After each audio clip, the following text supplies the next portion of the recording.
For you this morning, it's Future Farmers of America Week in schools all across the nation. Yeah, students from more than 44 chapters in and around Greenville will be visiting the state capitol this week to talk about the huge impact of agricultural education. And Fox Carolina's Lindsay Gibbs, she's live this morning outside of Woodmont Middle School telling us more about the program.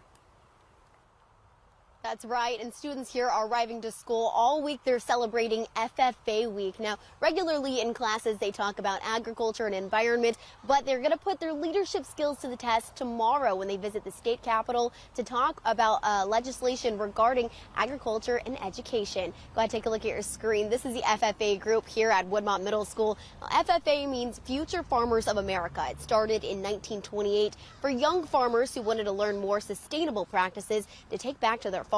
Now the organization has grown to over 8,000 members nationwide. The Woodmont Middle School FFA chapter gets to compete in different agriculture events that range from speaking competition to livestock shows.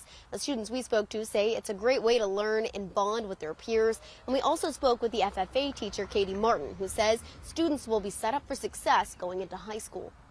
Introduce them to an industry that many students have no idea anything about, which is agriculture, and teaching them about where their food and fiber come from. I had no idea what it was, and I thought it was just woodworking. But then I believed I was accidentally put in there because all my classes were gone. Then I met Miss Martin, who's an amazing teacher and amazing advisor. She loved my personality and thought I would be perfect for FFA. She convinced me to join, and I've made it part of my personality ever since. And tomorrow, 6 of the FFA officers will head to the Capitol ceremony and meet with legislators about the importance of agriculture and education in South Carolina. Then on Friday, 3 students within Woodmont FFA are competing in a statewide scholarship competition to help them work on their interview and public speaking skills. Of course, we're going to keep you updated on the outcome of that. For now in Greenville, Lindsay Gibbs, Fox Carolina News.